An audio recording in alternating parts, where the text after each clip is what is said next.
یا خان کو یہ نقصان پہنچائیں، اس کی سیاسی جماعت کو اڑا دیں۔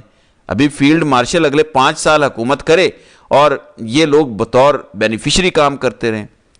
بھٹو کے کیس میں ضیاء نے یہی کیا، اس نے پیپلز پارٹی کی مرکزی قیادت کو 2 حصوں میں تقسیم کیا، ایک وہ جنہیں توڑنا تھا، ایک وہ جنہیں خریدنا تھا۔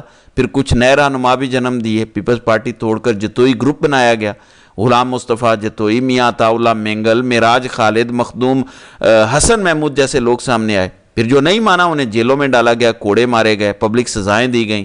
پھر غیر جماعتی انتخابات 1985 کی تیاری شروع کی۔ اس وقت میڈیا پہ کیسا قابو اس نے پایا، آپ کو دوپٹہ پالیسی یاد ہوگی اسلامی نظام پہ، اور بھٹو کے بیانیے کو کفر سے جوڑا ضیاء الحق نے، اور مشہور کیا کہ بھٹو شرابی ہے، یہ مغربی نظریے پہ چلنے والا ہے۔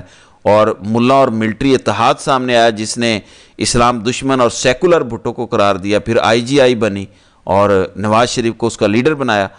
اب جب وہ عدالتوں سے فیصلے لینا چاہتا تھا، اس وقت اس نے ایک مکمل تنہائی کا ماحول بنایا پیپلز پارٹی کے لیے، تاکہ یہ کوئی منظم احتجاج نہ کر سکیں، ان کا کوئی بڑا لیڈر میدان میں نہ آئے، اور مذہب کو اس نے بطور ہتھیار استعمال کیا۔ آج PTI کی قیادت کے حالات دیکھیں وہی ہیں۔ بھٹو کی بیوی نصرت بھٹو اس وقت میدان میں تھی جس طرح آج آپ کو علیمہ خان اڈیالہ کے باہر اپنی بہنوں کے ساتھ نظر آتی ہیں۔ دیکھیں، میں بلاول پر جتنی مرضی تنقید کر لوں، لیکن اسے اپنے نانا کے حالات پتہ ہیں۔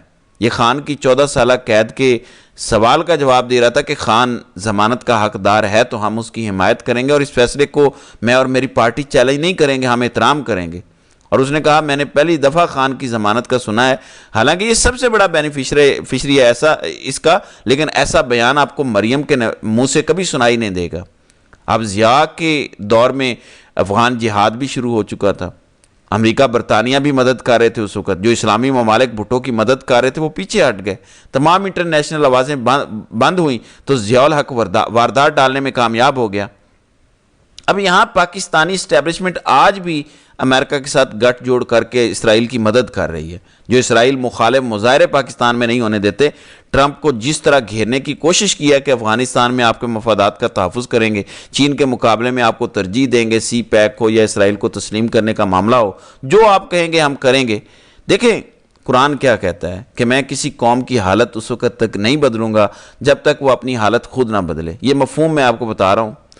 اب خان کے علاوہ کوئی ایسا رہنما نہیں جو آپ کے مسائل حل کر سکے، پوری قوم اس پر بھی متفق ہے، تو پھر بغیر قیادت کے آپ کو 9 اپریل کی طرح نکلنا ہوگا۔ خان جیل میں ان لوگوں کی وجہ سے ہے جنہوں نے کہا تھا کہ خان صاحب آپ قدم بڑھائیں، ہم آپ کے ساتھ ہیں۔ اب انہیں اس کا عملی مظاہرہ کرنا ہوگا، یہ خوف کا بت عوام کو توڑنا ہوگا۔ خان کی کال آئے تو یہ نکلیں گھروں سے، چاہے امریکہ، برطانیہ، آسٹریلیا کہیں بھی ہوں، اپنے حصے کی شمع جلائیں۔ سب سے برے حالات کا شکار جو 12 کروڑ لوگ ہیں خط غربت کی لکیر سے نیچے، وہی نکل آئیں باہر، جو مہنگائی کی وجہ سے اس عید پر قربانی نہیں کر سکے۔ کسانوں کی حالت دیکھیں، ان کی فصلیں نہیں بکیں، 2200 ارب کا نقصان ہو چکا ہے، انڈسٹری بند ہو چکی، ٹیکسٹائل بند ہو چکی، جبکہ دوسری طرف ان کی تنخواہوں میں 600% اضافہ ہوا ہے۔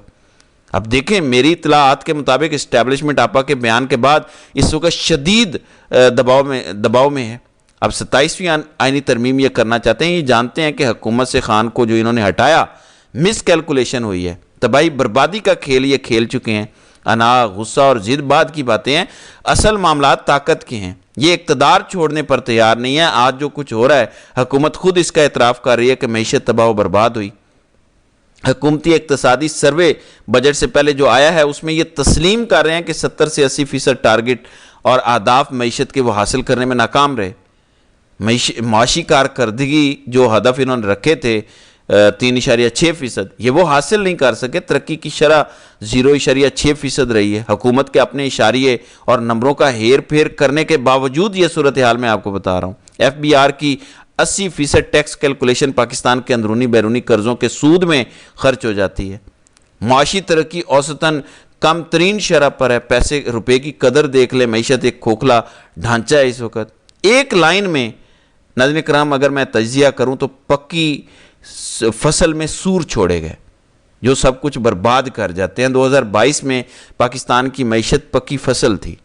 خان کی جب حکومت گرائی گئی تو اس وقت کے اعداد و شمار آپ دیکھیں، عدم اعتماد کے ذریعے انہوں نے حکومت گرائی، معاشی استحکام ختم کر دیا گیا، پالیسیوں کا تسلسل برباد ہوا، اعتماد، سرمایہ کاری سب کچھ ختم، پکا کھیت انہوں نے تباہ و برباد کر دیا۔ جی ڈی پی کا ریٹ 6.5% تھا، ڈالر 178 180 پہ تھا، پیٹرول کی پرائس 145، ریزرو پاکستان کے خزانے میں 17 سے 20 ارب ڈالر تھے، برآمدات تاریخی سطح پہ 131 ارب ڈالر، کرنٹ اکاؤنٹ خسارہ مکمل کنٹرول میں تھا، آئی ایم ایف کا پروگرام مکمل ریوائیو ہو چکا تھا، ایف بی آر کی ٹیکس کلیکشن میں ریکارڈ آمدنی ہوئی تھی، صنعتی پیداوار، زرعی پیداوار سب عمدہ تھا۔ آپ رپورٹ پڑھیں، روزگار کے مواقع بڑھ رہے تھے، غربت کنٹرول میں تھی، 17% تھی۔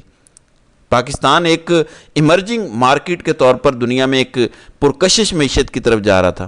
انہوں نے عدم اعتماد کے ذریعے خان کی حکومت نہیں گرائی، پاکستان گرا دیا۔ معیشت 6.5% سے گر کے 0.3 پہ چلی گئی، پھر مائنس میں چلی گئی، مہنگائی میں 40% اضافہ ہوا، ڈالر 300 روپے کا، پیٹرول 300 کا، پاکستانی خزانے میں 3 ارب سے کم پیسے رہ گئے، دیوالیے تک ہم چلے گئے۔ انہیں اس چیز کی کوئی پرواہ نہیں ہے، پاکستان دہشت گردی میں دوسرے نمبر پر آ جائے کوئی پرواہ نہیں، 12 کروڑ 35 لاکھ پاکستانی خط غربت سے نیچے گئے ہیں، انہیں کوئی پرواہ نہیں ہے۔ پاکستان کی انٹرنیشنل دنیا میں کیا ساکھ، کیا اہمیت رہ جائے، انہیں کوئی غرض، کوئی پرواہ نہیں ہے۔ انسانی حقوق، عدالتیں، قانون، انہیں اس کی کوئی پرواہ نہیں، یہ اپنے انجام کا جانتے ہوئے بھی اس سے نہیں ڈرتے۔ تو یہ حالات ہیں، ایسے میں کوئی کیا کر سکتا ہے جب تک ہم خود باہر نہیں نکلیں گے، جب تک ہم خود فیصلہ نہیں کریں گے، ان حالات کو کوئی بھی تبدیل نہیں کر سکتا۔ تو ناظرین کرام، آپ کی اس ویڈیو کے حوالے سے کیا رائے ہے؟ آپ اپنی رائے کا اظہار کامنٹ سیکشن میں ضرور کیجیے گا۔